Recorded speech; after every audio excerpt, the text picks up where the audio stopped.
Hello ladies and gentlemen, and welcome yet again to another episode of Dinner Guide. I am Chef Andy, and today we're going to be playing around with some very beautiful sweet dishes. We're going to be working on some Danish pastry, but before we get to that part, I will proceed to introduce the ingredients before us today.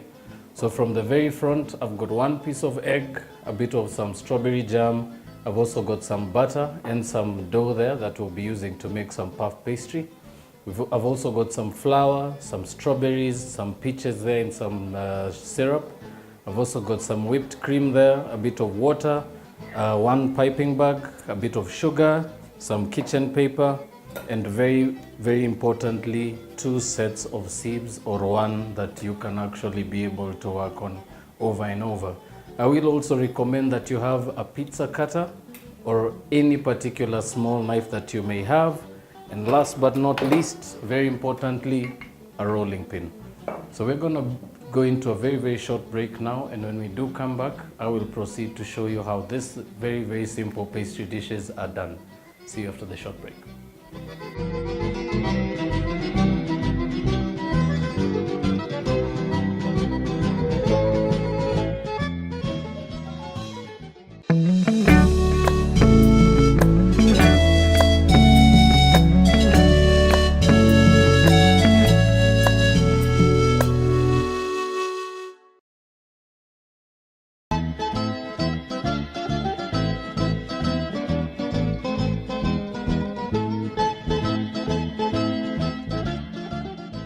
Welcome back, ladies and gentlemen. As I said, today we're going to be working with some dough. So particularly today we are not going to be seeing any action here, but today is going to be very hands-on.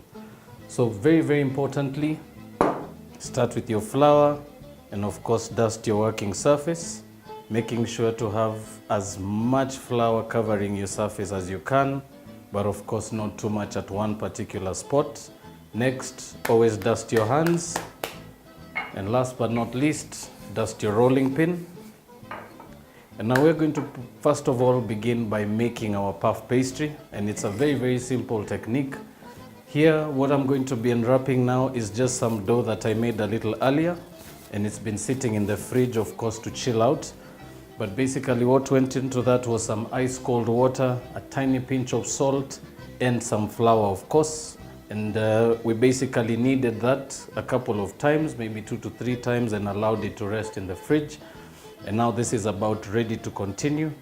And particularly the reason why I'm working with cold dough is for the reasons that it actually has to be cold so that it can actually sustain the batter that you'll be folding into it. So start off your process by just rolling that on the palm of your hands or on your table into a nice round ball, and proceed to dust that over the top. And next up, proceed also to unwrap your piece of butter.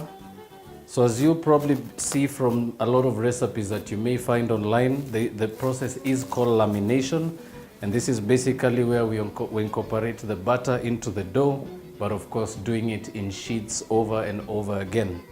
So a very simple process. Just proceed with your rolling pin right over, almost over the top, but more towards your end, and proceed to press down and pull back once, and then proceed to do the same on the other end, and do it the same way for the sides. Of course, pulling out, almost forming a star shape, and just proceed to do so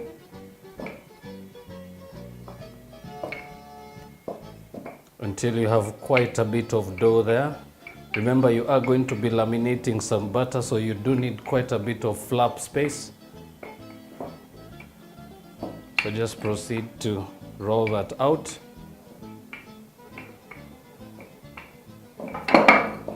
And once you get to that stage, very simply grab your knob of butter and just press that right into the center of your dough, and proceed now to fold, starting with the left flap, followed by the right, sorry for that, and then the front, and lastly the last. And for the side that tore off, just proceed to just stretch that by hand a little bit and just work your way to conceal your butter completely inside your dough, just like that. So the idea is just to wrap your butter completely in your dough. Now just take some time to firm that up. And all you're going to do now is start the knocking stage, the knocking process, the knocking down process rather. And all you're going to do is using your rolling pin,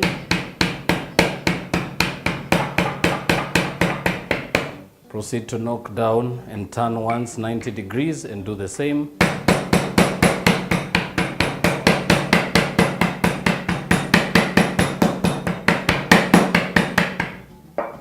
Right, simple as that.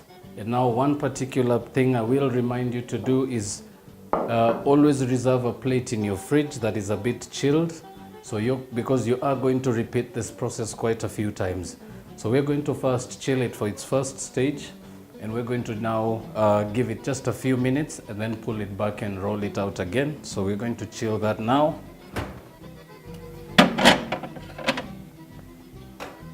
And now while that's chilling, it actually is a good time now to proceed to explain to you also the importance of having your baking sheet ready. Remember, particularly for puff pastry, it doesn't really give you enough time for you to stand around and wait, but it is quite a tedious process. As I said, you will actually repeat the lamination process 4 to 5 times, of course folding layer after layer after layer. And very, very importantly, remember to always have your baking sheet ready. And just before you actually get to the 4th stage, I will also remind you once again that you will have to start to preheat your oven. And another last and final closure to that, Danish pastry has quite a variety of fillings, both creamy, fruity or savory, or even just plain. And for the reasons that I have the strawberries and the peaches, that's just to do a nice beautiful Danish with some fruit in it. And the whipping cream, the whipped cream as well, I'll be able to show you what that is for. And last but not least, we also have jam, which we are going to be using as our filling. But last but not least, also at the end there is one piece of egg, which you always need, especially for brushing your pastry before you put it in the oven. Remember the egg wash, and basically it's called egg wash. It's basically one whipped egg with just about a little water, about a teaspoon. And basically what this does is allows for a beautiful golden finish of your pastry. So what happens is, instead of having a very, very dull brown surface like you would with bread, you'd actually have something that's nice, glossy and attractive. So you're actually now going to be able to see how all these processes come into play. But for this particular stage, I will always insist, proceed to always prepare your fillings. So we're going to just clear our surface quickly. And it's also very, very handy to always have one particular dry cloth that you'll be using to dust your surface while you work. And of course, always also handy to have a plate to reserve that flour that you can actually continue to dust with over and over again. And this is particularly just one of the many techniques you could use to actually limit the amount of flour that you waste while making your puff pastry. So next up, we're going to proceed to just start preparing our fillings. And very simply, we will start with the easiest one, which is just moving our cream into the piping bag. So for that, you'll just require your bag and of course your cream. But particularly, I wanted to show this very, very simple technique, especially if you're having quite a bit of difficulty setting this cream by hand into the bag. Using a cup to hold your piping bag upright like that always saves you a bit of stress. So just very simply, once your piping bag is nice and upright, just proceed to add your cream into the bag. Of course, using a spoon to push down, and proceed to add your filling.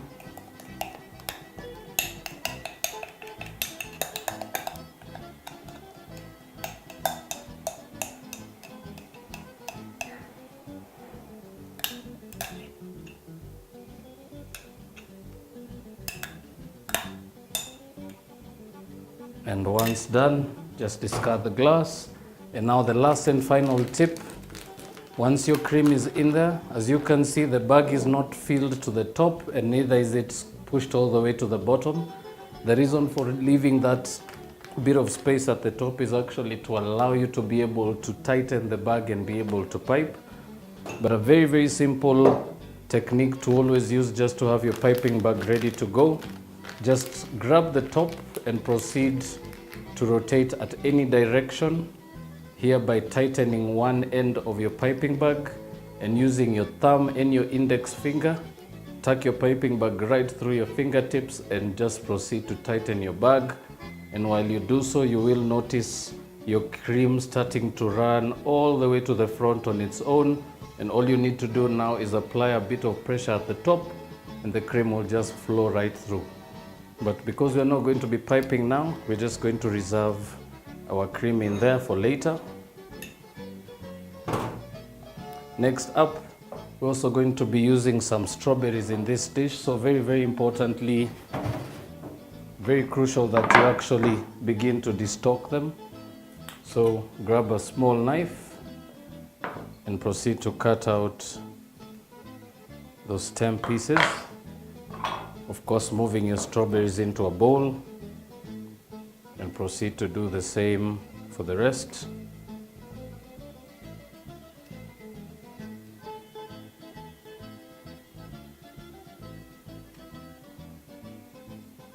Add those to a bowl and just quickly rinse my hands.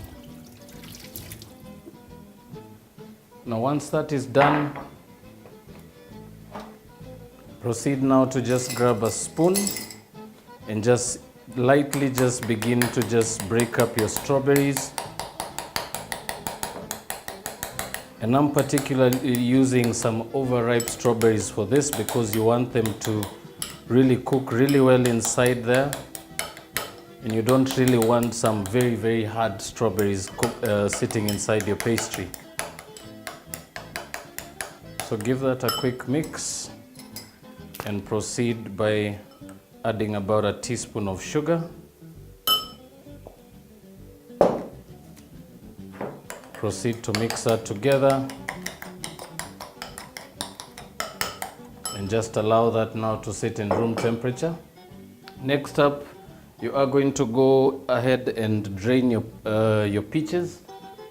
Remember, very importantly, you can't actually add fruit into a pastry or any particular dough because it will actually ooze out quite a bit of water, which is what you're trying to avoid. So all you're going to do is just grab a sieve and a bowl and proceed to pour your peaches into your sieve. And now just give your peaches a bit of time to drain, and also proceed to just give them a bit of a shake. That will actually help you get rid of majority of the liquid. And now you can actually let your sieves sit right on top of the bowl, and your peaches will actually proceed to continue draining as they continue. So we're going to now grab our puff pastry and just proceed to the second and third rolling.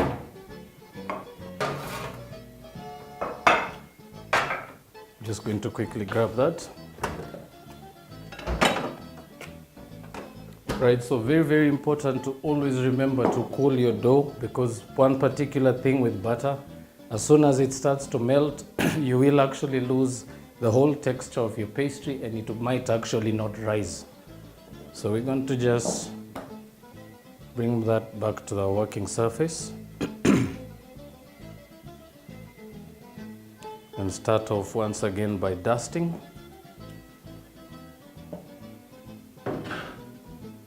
And once again, grab your rolling pin, dusting as well right over the pastry, but not too much at once.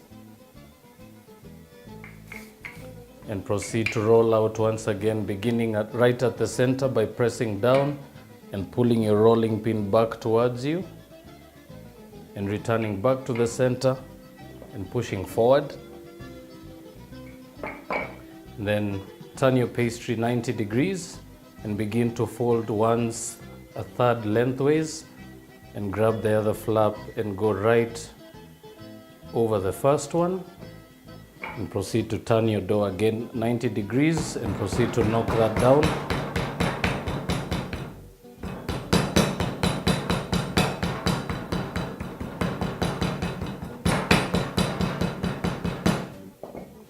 Turn once more, and starting from the center, proceed to roll out your dough once again. And returning back to the center, proceed to roll forward. Repeat the same once more. And lastly, on the other side, turn once more 90 degrees and do the same thing, folding a third lengthways and fold it back once more.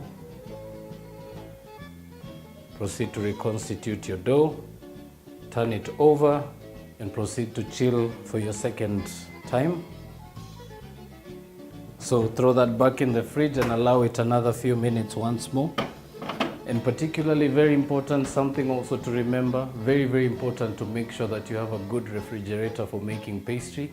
The thing is, the pastry has to always be cold, so anywhere between minus 5 degrees to 0 degrees is the best ideal temperature for you to store the batter. And it's likewise the same kind of temperature you should maintain for your dough. So as I mentioned, very important to actually have your dough chilling in the fridge, and very important that your batter is also chilled. And when you begin the process, it's only a matter of layering and layering and layering and chilling your dough continuously. So we're going to take a short commercial break now, and when we do come back, we're going to proceed to the third and fourth rolling, and I'll also go ahead and show you a few techniques you can actually use to make some Danish pastry. So please don't touch that dial. We'll be right back.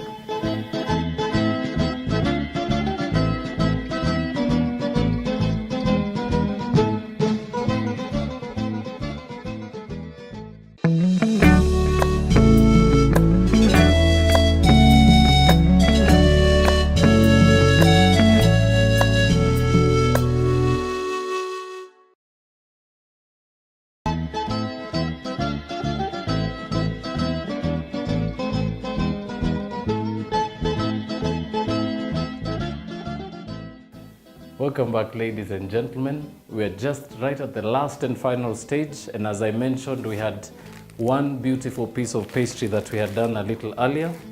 So I'm just going to proceed to unroll it.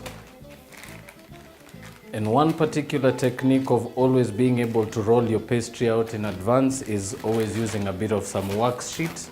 It will actually help you to keep the dough nice and rolled out just before you proceed to start making your Danish pastry. So very simple. Proceed to grab your rolling pin once more. And remember, this is the last and final stage, so this is more of just leveling the dough before you proceed to cut. Just give a nice sprinkle of flour and just proceed to level that. Of course, making sure to have a nice even thickness right through. And that should be anywhere between 1/8 to a quarter of a centimeter in thickness. Now, very simply, you're just going to proceed to cut your dough into a square, and I particularly like to use the guiding line of my rolling pin. And now just proceed to trim your dough from the sides first. Of course, trimming as little as you possibly can to just reserve some pastry for you to work with. Discard those, and once more at the front, and it is as simple as that. Next, you will proceed now to divide your dough into 4 equal pieces. So I'm going to divide it into 4 particularly for the reason that I'll be showing you 4 particularly different styles of Danish pastry. So I'll proceed by cutting it right through the center and across through the center once more. And we're going to be folding out a couple of different styles of Danish, and we're going to be starting with the square. But before we do so, very important to crack your egg at this stage, because you will have to brush your pastry really quickly.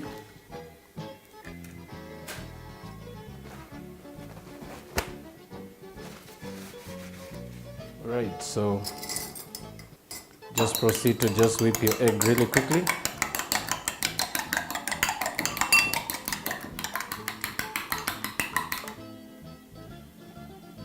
Discard your spoon. And now we're just going to proceed to the last and final stage. So I'm going to show you the first one being the square method. So very, very simple. You're actually just going to start by grabbing each end and pressing that into the middle with your index finger, and proceed to do the same as you go around.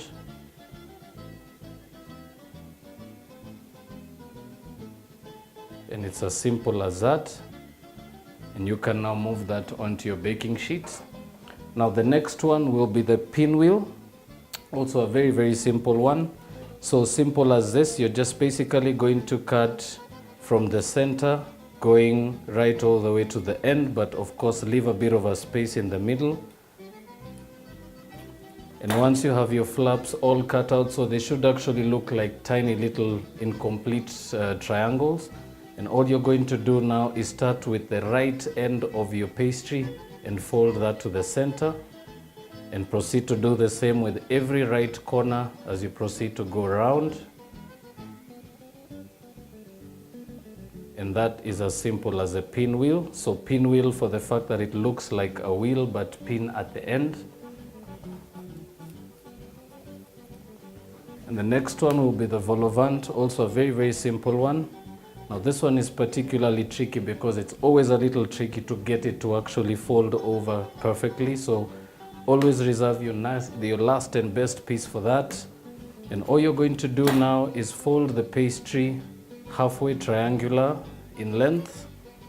Proceed to cut a little bit of your pastry, just as you did for the pinwheel, but this time allowing just a bit of that little triangle at the bottom and those flaps to just fall over the top. Next, just lift that over and proceed to fold the front end first, coming all the way across to the center, and proceed to do the same with the other flap to the other end, basically giving you something with a bit of a shape like that. And now the last and final one, which would be the braid, also a very, very simple technique. So you basically start by cutting about 3 to 4 incisions, of course with the same thickness in between from one side, and proceed to do the same on the other. Of course leaving a space right in between about the thickness of your thumb. And all you're going to do now is proceed to just fold once from the left and then from the right, from the left once more and from the right, and proceed to do that until you reach the very end. And what that should actually resemble is something similar to the ladies' kind of a braid. Simple as that. Now next up, grab your egg wash. And the process now we're going to be doing is called egg washing. So very, very simple. Use a bit of your kitchen towel. Just touch it into the egg, making sure it actually gets quite soggy, and just proceed to rub that right over your pastry, making sure to go all the way over the ends, especially the ones facing the top, which we normally call the show side, and proceed to do the same for the rest. Of course, working fast, having in mind that your butter could actually melt very, very quickly.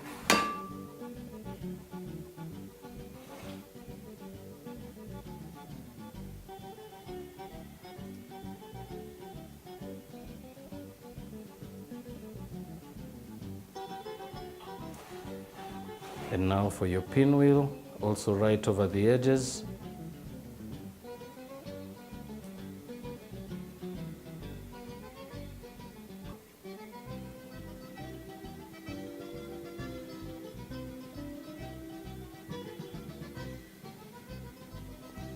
And once finished, proceed now to just throw that into the oven and bake until they're nicely puffed and they're golden brown in color. So we're just going to slide that into a hot oven. And of course, carrying in mind that you should actually have your temperature set between 200 and 220 with both your top and bottom elements running. And now set your timer for anywhere between 10 and 12 minutes. and just give that a bit of time to cook, of course checking anywhere between the 6th and the 7th minute when it starts to brown. But while that continues cooking, we're going to take a short break and clear our counter. And when we do come back, I'm going to take you through the last and final stage where we're actually going to proceed to put some of our fillings onto our puff pastry. So please don't touch that dial. We'll be right back.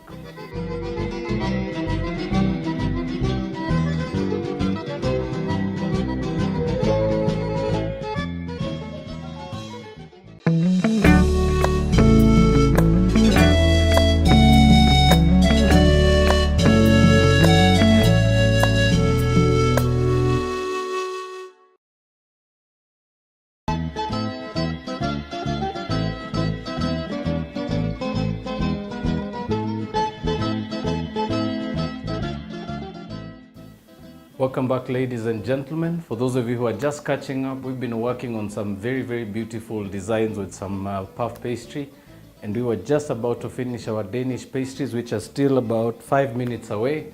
But we're going to actually just proceed, and I'll show you some of the ones that we'd actually done a bit early in the show.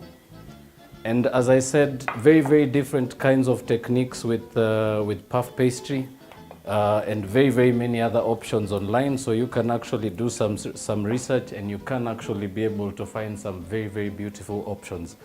Now, particularly for the braid, which is the one I'm putting onto the plate now, and the vol au vent, which is now next to it, this particular ones you'd actually have put the filling inside beforehand and actually baked it with the filling on the inside, or you can actually just pipe on the vol au vent. But especially for the braid design, this you'd actually maybe put a piece of chocolate inside and braid it in there, and it would just melt and become the Danish pastry we know.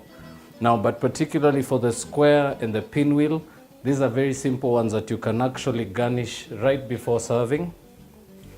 So I'll just proceed to move those onto the plate. And these are particularly very, very simple to garnish. So I'm just going to proceed by piping some of our cream.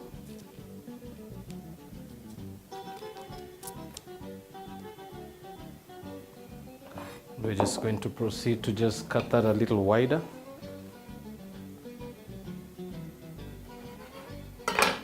Let's try that again. All right, there we go. So very, very simply, you'd probably just go right in the center with your piping bag and just put a nice, beautiful dollop right on the center like that. And very, very simply proceed to just add your fruits of choice or whatever particular topping you have for your dessert. Any will do.